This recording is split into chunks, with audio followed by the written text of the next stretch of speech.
Bienvenue sur ma chaîne les gars, on se retrouve aujourd'hui pour ma première vidéo, celle qui va lancer ma chaîne YouTube. Voilà, on est actuellement le 20 août, vous verrez cette vidéo du coup début septembre. J'ai déjà commencé à filmer pas mal de vidéos, donc ça fait déjà depuis mai que je filme. Je me suis dit je vais attendre de finaliser un peu ma moto avant de vous la présenter. Et donc aujourd'hui je vais vous présenter ma moto. Donc pour l'instant je suis A2, j'ai passé mon permis en octobre dernier, en 2021. Donc elle n'est pas en full, elle est bridée à 47,5 chevaux. Et dans une deuxième partie je vous parlais du coup de l'évolution de la chaîne, ce que je prévois de faire dessus. Parce que pour ceux qui ne me connaissent pas encore, je viens d'Instagram. Donc là on est actuellement à 25 000, un peu plus de 25 000 abonnés dessus. Donc voilà, n'hésitez pas à aller me rejoindre sur Instagram, il s'affiche juste au dessus, c'est Nebs Biker. J'organise dessus pas mal de concours. Là il y a normalement un qui va pas tarder à arriver pour les 30 000, donc je vous laisse la surprise de savoir ce que c'est. Et avant de commencer cette vidéo, je tenais à remercier mon partenaire Motocard qui me soutient dans le lancement de cette chaîne YouTube, qui m'ont offert ce casque pour m'équiper pour faire du motovlog. Donc un grand merci à eux, n'hésitez pas à aller sur leur boutique, il y a le lien en description. Et sachez que vous pouvez bénéficier de 20% de remise sur vos achats, en sachant que c'est une boutique espagnole. Déjà les prix sont hyper bas et en plus de ça vous payez pas la TVA vu que vous avez 20% en moins. Bref, du coup je vais vous faire des petits plans de coupe. On va passer au reveal de la moto. Pour ceux qui me connaissent d'Instagram, du coup vous savez très bien ce que c'est, mais pour ceux qui étaient là sur cette chaîne avant, et du coup vous allez voir. Du coup kiffez bien le reveal les mecs.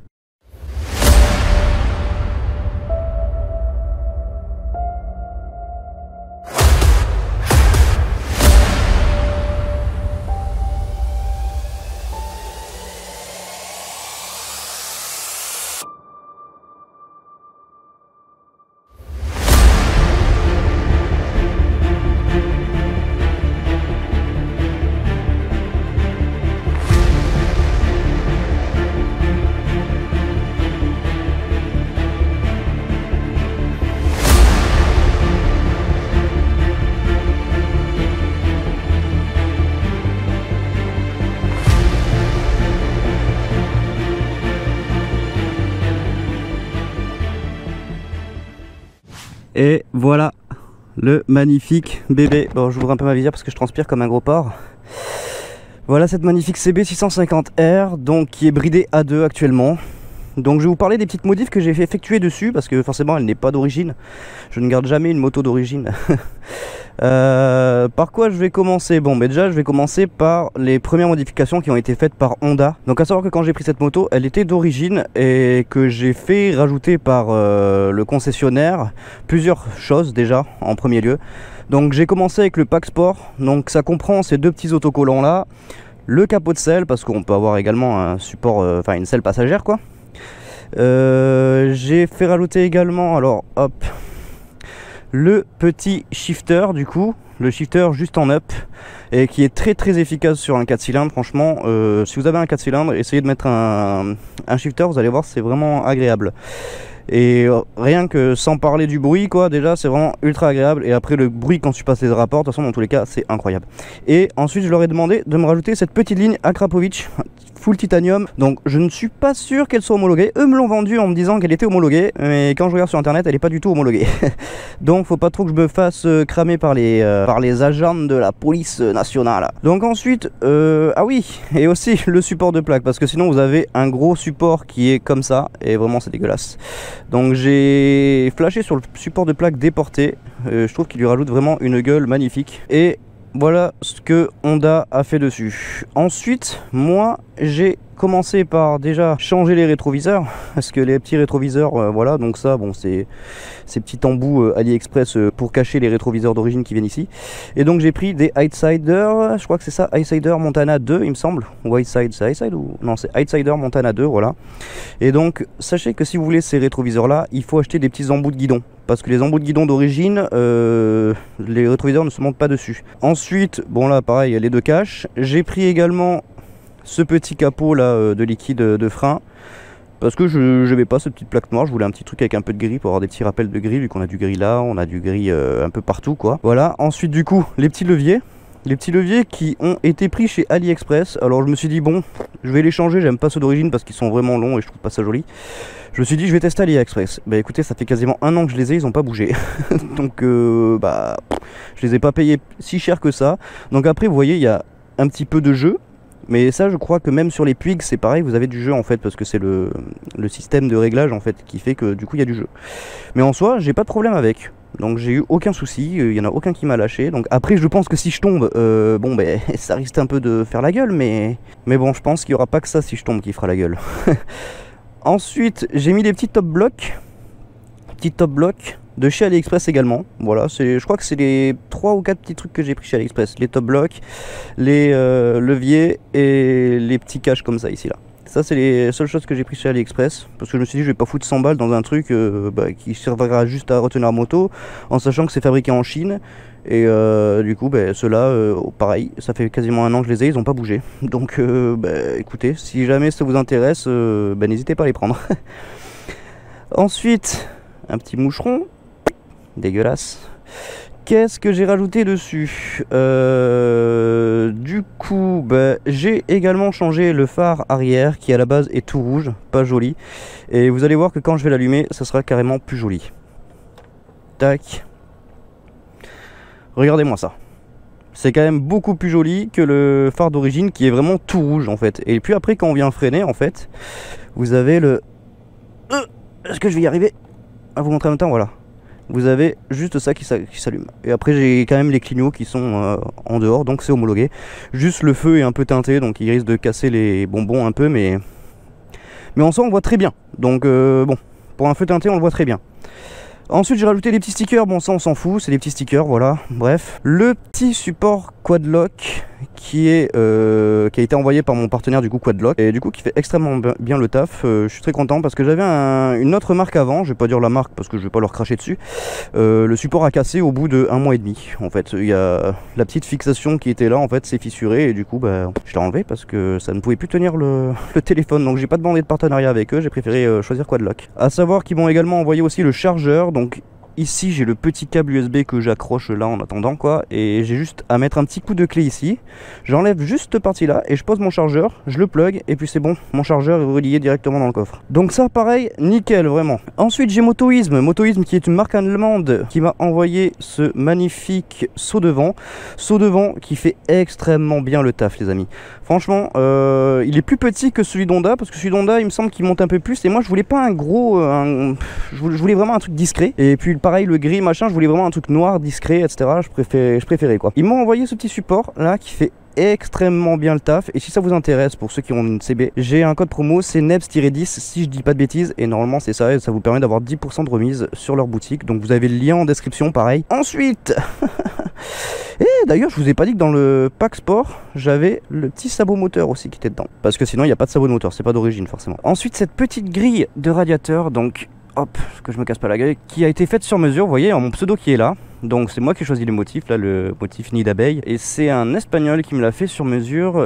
L'entreprise s'appelle CIO Parts, donc pareil, je vous mets le lien en description. J'ai malheureusement pas de code promo à vous communiquer là-dessus, mais sachez que la qualité est extrêmement incroyable. Donc là il y a des petites traces, mais c'est pas, c'est de la terre ou de l'eau, ou voilà, hein. Normalement elle est nickel, hein. Alors, au niveau de l'esthétique, je crois que c'est à peu près tout. Si, j'ai mon petit support d'assurance qui est discret, que j'ai mis là. Je crois qu'en termes d'esthétique, on a à peu près fait le tour de la moto. Ensuite, peut-être que vous vouliez que je teste le son du coup de la moto, parce que pas mal de gens sur Instagram m'ont demandé de vous faire écouter le son. Voilà, donc ça chante quand même assez grave. Quand on est dans les bas régimes, en fait c'est grave, et quand on est dans les hauts régimes, ça monte dans les aigus.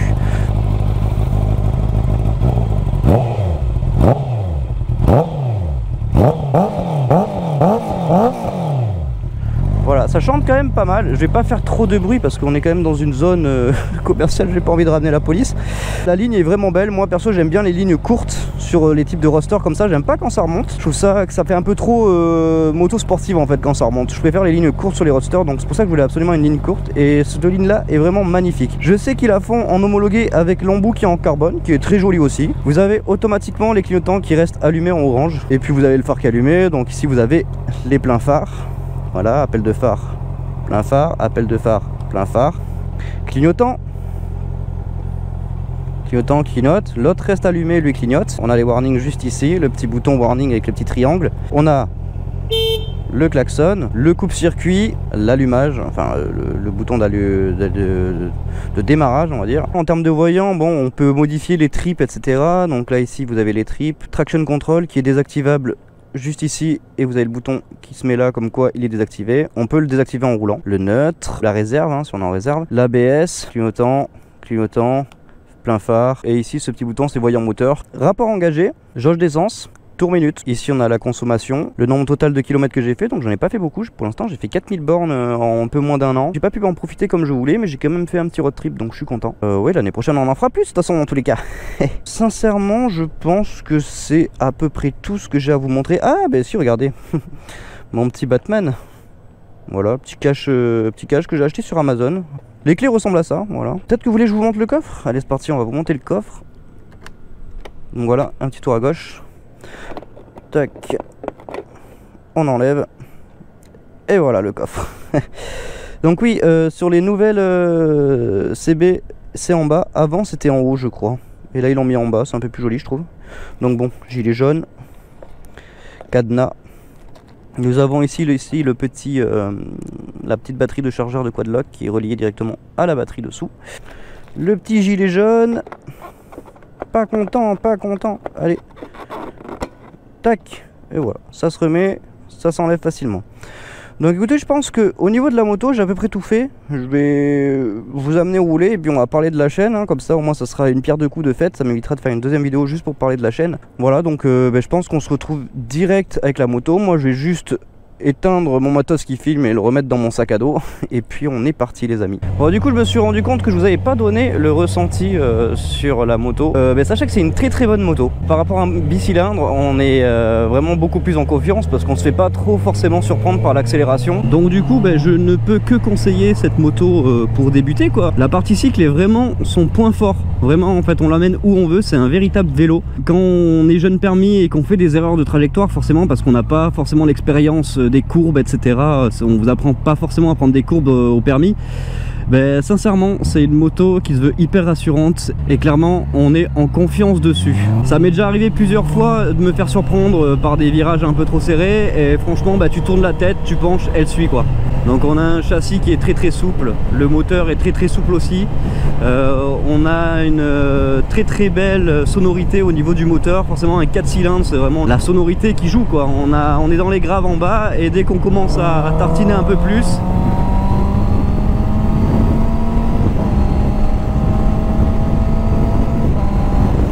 directement on monte dans les aigus quoi. Pareil, vous pouvez reprendre en... J'en sais rien, regardez, je suis en 5ème hein. Je vais descendre à 50, je reprends tranquille hein. Je peux même me mettre en 6ème, je suis à 60, même je vais aller descendre jusqu'à 50, ça repart hein. Donc vous allez rarement caler, vous allez rarement avoir de problème. Donc vraiment pour une moto pour débuter, c'est vraiment incroyable. En plus le point fort de la moto, c'est que si vous voulez la garder après pour la passerelle, vous avez directement 95 chevaux. Donc vous avez le double de puissance et apparemment c'est totalement une autre moto quoi. Vous redécouvrez la moto, elle se libère et c'est incroyable. Sinon c'est un moteur de 650 cm3. Pour débuter c'est vraiment parfait hein. Et dans tous les cas moi j'ai été agréablement surpris parce que si vous voulez je m'attendais un peu à avoir une moto qui est molle, qui rame, avec laquelle on peut pas trop s'amuser. Je me suis dit bon, moi qui ai tendance, parce que j'étais sur 125 avant, moi qui ai tendance à rouler comme un branque un peu trop vite, je me suis dit au moins ça va me calmer. En fait ça réagit quand même super bien, même en A2 le bridage est hyper bien effectué, tu le ressens vraiment pas. C'est vraiment vu que ça, en fait vu que le 4 cylindres a une allonge monumentale, la première vous la poussez jusqu'à je sais pas combien de km/h, salut, et du coup le bridage se ressent qu'à la fin en fait si vous voulez. Il n'y a pas vraiment de choses au niveau du moteur qui me font dire que c'est une mauvaise moto réellement. Le freinage ça freine, bon le frein arrière forcément c'est pas, tu vas pas freiner avec hein, mais clairement j'ai pas de mauvais ressenti dessus. Donc voilà, par rapport au shifter, je vais vous montrer un petit peu comment ça se passe hein. Mon bras je l'enlève, ça passe les vitesses, voilà, nickel, et le bruit est incroyable. Pour tout ce qui est des caractéristiques techniques de la moto, que ce soit la hauteur de selle, que ce soit le newton-mètre de couple, etc., ça je vous laisse regarder sur internet hein, je les connais pas par cœur. Au pire des cas, ce que je vais faire c'est que je vous mets un lien en description où vous avez les spécificités techniques de la moto. comme ça vous avez un peu plus d'infos. Moi ça m'évite de parler de ça et juste de lire du texte et de vous le réciter par cœur à l'oral, ça sert à rien. Donc sinon, pour en revenir à la deuxième partie que je vous avais annoncé, par rapport à la chaîne YouTube, j'ai commencé à filmer comme je vous le disais tout à l'heure depuis mai, donc voilà, je compte partager des voyages. Donc là j'ai déjà fait un petit trip en Espagne dans le désert des Bardenas, donc il y a les photos qui sont déjà sorties sur mon Instagram si vous voulez avoir un petit avant-goût. Et donc je vais vous partager des choses comme ça. Je vais vous partager également un festival Wheels and Waves qu'on a à Biarritz, sur lequel je suis allé parce que j'avais des partenaires à moi qui étaient là. Et j'ai filmé également, donc voilà, enfin il y aura tout ce qui ira en rapport avec l'univers de la moto en quelque sorte. Donc il y aura des daily, il y aura des présentations de produits, que ce soit par exemple mon intercom Sena que m'a envoyé, j'ai fait un test, un déballage, un unboxing quoi, un test, etc. Donc tout ça va arriver dans les prochaines semaines. Il n'y aura pas forcément que du motovlog, il y aura des tests, etc. Peut-être que je testerai des motos aussi pour vous donner mon ressenti si ça vous va. Après clairement, j'ai pas l'expérience pour vous donner mon ressenti réellement, enfin vous dire si c'est une bonne ou une mauvaise moto. Je peux juste vous donner un avis en fait. Parce que clairement j'ai mon permis depuis 1 an, donc certes j'ai toujours été passionné par l'univers de la moto, hein, ou des 2 roues en général, parce que j'ai déjà eu, depuis l'âge de 14 ans en fait j'ai des 2 roues. Ensuite j'ai eu une 125 pendant un certain nombre d'années, donc voilà, enfin j'ai toujours baigné un peu dans cet univers là. Et voilà, ça fait 1 an depuis le Covid que j'ai décidé de passer mon permis moto, et je suis très content de tout ce qui m'arrive également, hein, que ce soit des partenariats, etc. Enfin je vous remercie énormément de me suivre sur Instagram, vraiment vous me faites vivre un truc de ouf. Et donc voilà, il y aura également des choses, des vidéos, enfin du moins des, comment on appelle ça, des espèces de séminaires qui seront organisés par Motocard. Je vous partagerai tout ça, les coulisses, etc. de ce genre de séminaire. Ça peut être intéressant parce que c'est pas forcément des choses qui peuvent être ouvertes au grand public. Donc voilà, je pense que j'ai fait à peu près le tour. Dans tous les cas, comme je vous le disais tout à l'heure, je ferai une FAQ sur Instagram. Donc encore une fois, raison de plus, salut BG, raison de plus pour me suivre sur Instagram. Comme ça vous allez pouvoir me poser vos questions si vous avez des questions. Et puis même en DM, hein, si vous avez des questions par rapport à la moto, etc. ou par rapport aux modifications que j'ai faites, n'hésitez vraiment pas, je réponds à tout le monde. Du moins je fais en sorte de répondre à tout le monde. Donc si parfois ça met un peu de temps, bah, c'est parce que j'ai trop de messages, mais dans tous les cas je fais en sorte de répondre à tout le monde. Ah, je connais pas ça, c'est quoi ça? Putain, ils font des bêtes de vélo là-dedans, incroyable. Une Honda, je ne connais pas ça, on dirait une Varadero un peu. Bon mais voilà, je vous amène à la barre. Du coup il y a la patinoire et il y a même le McDo, il est limite sur la plage, vous allez voir, je vais vous montrer ça. Donc vous avez le McDo qui est là et vous allez voir que la plage est juste à côté quoi. C'est vraiment, tu peux bouffer ton Domax sur la plage quoi, incroyable. Voilà, vous avez la plage qui est là et puis vous avez le Domax qui est là.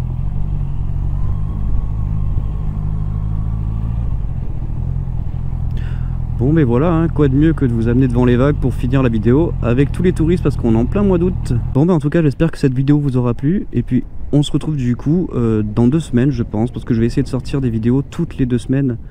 Donc 2 vidéos par mois environ, parce que comme je taffe, comme j'ai Instagram à côté, j'ai pas envie de vous faire du contenu toutes les semaines. En plus de ça, dans le motovlog, forcément il y a des semaines où il pleuvra, où il se passera pas grand chose, donc il y aura pas de contenu. Donc je préfère faire à peu près toutes les 2 semaines et pouvoir vous proposer du contenu un peu plus qualitatif quoi. Bon bah du coup les amis, je vais vous laisser ici. Je pense que je vous ai à peu près tout dit.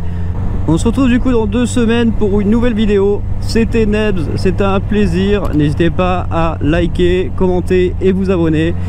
Et puis je vous dis bonne soirée, bonne journée, bon matin, ça dépend quand vous regardez cette vidéo. Salut, ciao.